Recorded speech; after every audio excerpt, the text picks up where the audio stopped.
Well, good morning. Thank you, Mr. President, and thank you, Mr. Secretary General.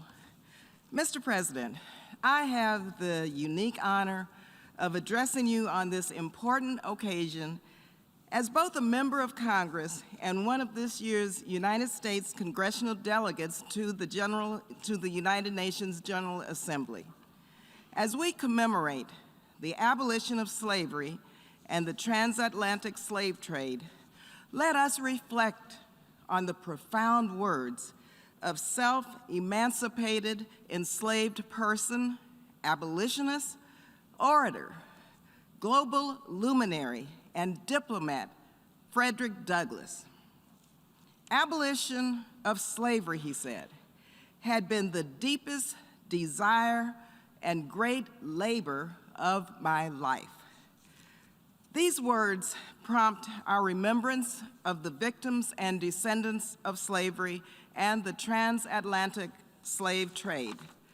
The transatlantic slave trade forced millions of people from their homes, families, societies, and countries, and subjected them to exploitation and dehumanization, creating a global enterprise of unparalleled wealth for Western nations and fueling the global economy. Chattel slavery remains an immoral and indelible stain on the history of the United States, the Western Hemisphere, and the collective chronicle of our inhumanity. We acknowledge the myriad atrocities of slavery and continue to grapple with the racial, ethnic, gender, economic, social, and political hierarchies it created. And yes, we must honor the victims of slavery by dismantling its institutional remnants, such as racism, discrimination, economic inequity, marginalization, and systemic underdevelopment. The United States must address the multidimensional legacies of slavery through an unprecedented commitment to racial equity, justice, and inclusion within our borders and throughout our global affairs. We have demonstrated our commitment nationally through a government-wide approach to addressing systemic inequity. Today, the President of the United States, Joseph R. Biden, will sign the Emmett Till Anti-Lynching Act of 2022, recently passed by the United States Congress.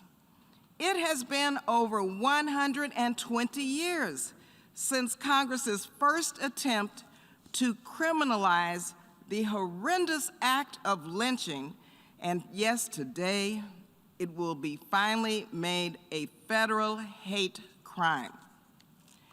Members of both House and Senate have supported legislation that acknowledges and addresses the remnants of our racialized past stemming from the institution of chattel slavery.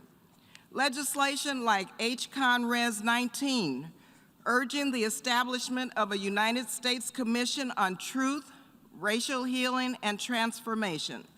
H.R. 40, a commission to study and develop reparation proposals for African Americans, and H.R. 1280, the George Floyd Justice and Policing Act, are all examples of how Congress is grappling with the need for systemic change and redress. And last year, President Biden signed into law making Juneteenth, that's June 19th, a national holiday.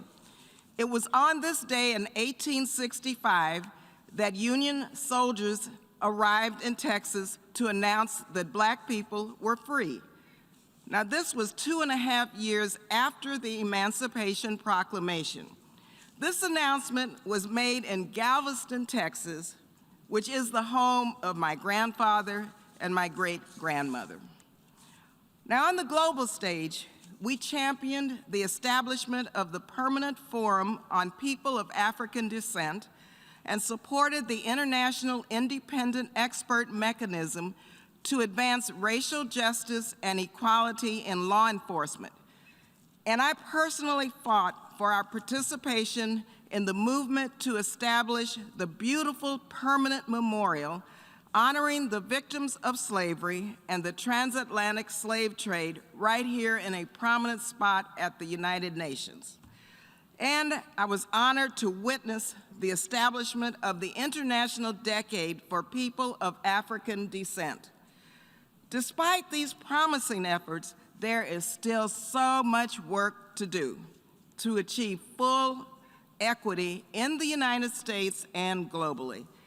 And so we must embrace this momentous occasion as a clarion and dynamic call to engage and to move forward.